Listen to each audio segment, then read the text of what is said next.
শুকনা 3টা মরিচ দিলাম আর 2টা পেঁয়াজ কুচি।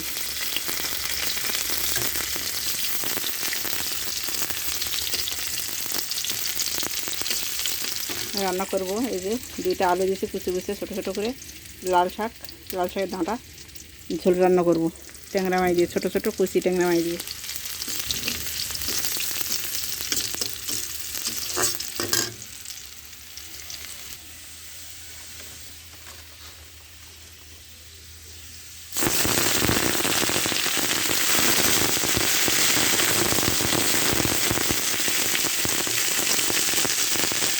শাকগুলো দিয়ে দেবো।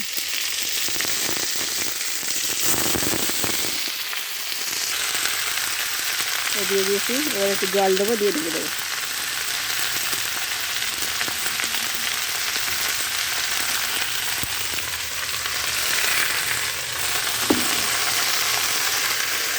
প্রথমে আমি 2 মিনিটের মতো ঢেকে দেবো।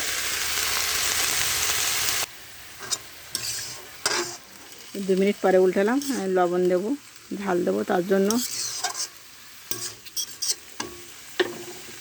কাঁচামরিচগুলো দিয়ে দিলাম, এই লবণ দিলাম। হলুদ কিন্তু দেবো না, হলুদ দিলে কালার নষ্ট হয়ে যায়। সামান্য একটু ফোঁটা চিনি দেবো, চিনি একটু পরে দেবো। আমি লবণ দিয়েছি, দিয়ে মিক্স করে আমি এবার আবারও 3 মিনিটের জন্য ঢেকে দেবো।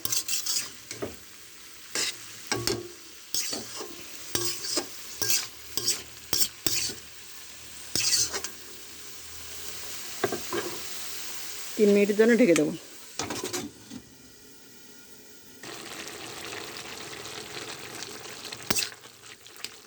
3 মিনিট পরে ঢাকনিটা উঠালাম। এই দেখেন, এই যে ট্যাংরা মাছ ভেজে রেখেছিলাম। এই যে ট্যাংরা মাছ কিন্তু নরম করে ভেজে নেবেন।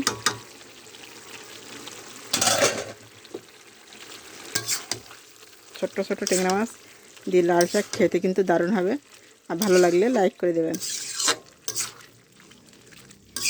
আমি আবারও 2 মিনিটের জন্য ঢেকে দেবো। দেখেন, এরকমই ঝোল থাকবে।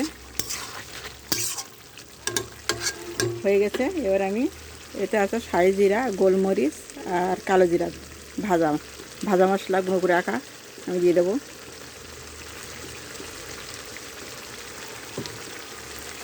এবার আমি নামিয়ে নেব। নামানোর পরে আমি আপনাদের দেখাচ্ছি। এই দেখেন, গুঁড়ো মশলা দেওয়ার পরে আমি নামিয়ে নিলাম। ট্যাংরা মাছ আলু দিয়ে লাল শাকের ডাঁটা পাতা একসাথে রান্না, খুব সুন্দর লাগে খেতে। এরকম ঝোল রাখবেন, খেতে কিন্তু ভালো লাগবে। কুচি ট্যাংরা মাছ দিয়ে আজকে দুপুরে খাবার। এই যে পেঁয়াজ দিয়ে তেলাপিয়া মাছ ভাজি করছি, আর ছোট ছোট ট্যাংরা মাছ দিয়ে ঢ্যাঁড়স ভাজি করছি।